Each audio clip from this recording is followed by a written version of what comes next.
तर बदलापूरमध्ये चिमुकल्यांवर अत्याचार करणारा अक्षय शिंदे पोलिसांच्या चकमकीत ठार झाला।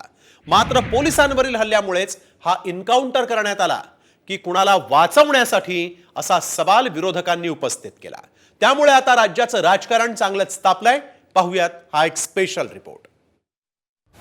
बदलापूर एन्काउंटर वरून राजकारण तापलं।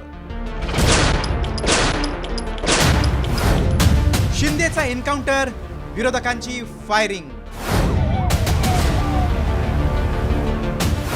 एन्काउंटर की कायद्याच्या चिंधड्या।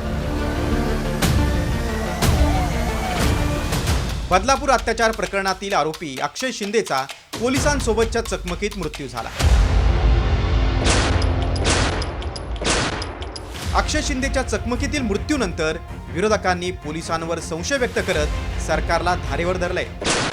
बंदूक हिसकावून घेतली तर बाकी काय पोलीस झोपले होते का काय? आणि त्या माणसाला जो एक गतिमंद मुलगा आहे असं म्हणतात, मला माहिती नाही की त्याला बंदुका या लॉक केसमध्ये असतात। जेव्हा आरोपीला नेलं जातं पण त्याला अनलॉक कसे करायचे ते कसं कळलं, गोळी कशी झाडायची त्याला कसं कळलं? हे एन्काउंटर आहे का? कोण विश्वास ठेवला याच्यावर? त्या नराधमाला फाशी मिळावी ही आजही माझी मागणी आहे। एक आरोपी जर त्याचे दोन्ही हात बांधलेले आहेत तर त्यांनी जाऊन ती बंदूक घेऊन आपल्या पोलिसांवर फायरिंग कसं केलं ह्याची इन्क्वायरी झाली पाहिजे। पोलीस डिपार्टमेंटनी ह्याचं उत्तर या राज्याच्या गृहमंत्र्यांनी दिलं पाहिजे की अशी परिस्थिती आहे की या राज्यातला पोलीस देखील सुरक्षित नाही। आता आमच्या पूर्ण सहानुभूती त्या पोलीस अधिकाऱ्याबरोबर आहेत, परंतु खरी माहिती यावी म्हणून शासनाने त्याचा मेडिकल रिपोर्ट हा पब्लिश करावा, तर मग कोणाला तरी वाचवण्यासाठी या आरोपीचा बळी गेलाय का अशी चर्चा कायम राहील।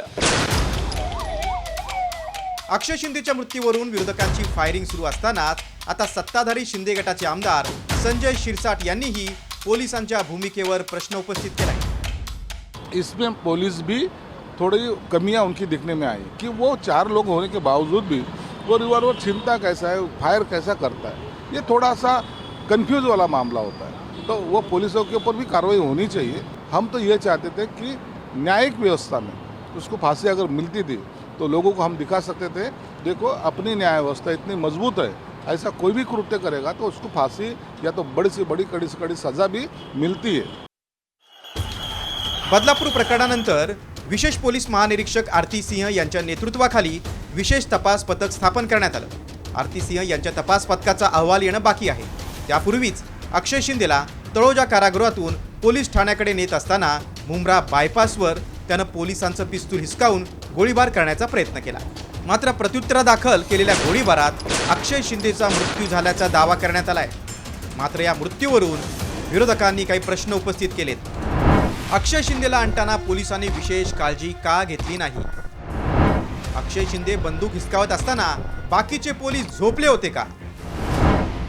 हातात बेड्या असताना बंदूक हिसकावून फायरिंग कशी केली? आरोपीला नेताना पोलिसांची बंदूक लॉक नव्हती का?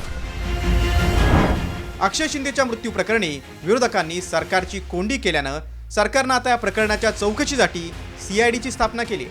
त्यामुळे या प्रकरणाची निष्पक्ष चौकशी होऊन सत्य बाहेर यायला हवं, अन्यथा या एन्काउंटरमुळे इतर गुन्हेगार मोकाट सुटता कामा नये। ब्युरो रिपोर्ट, साम TV न्यूज।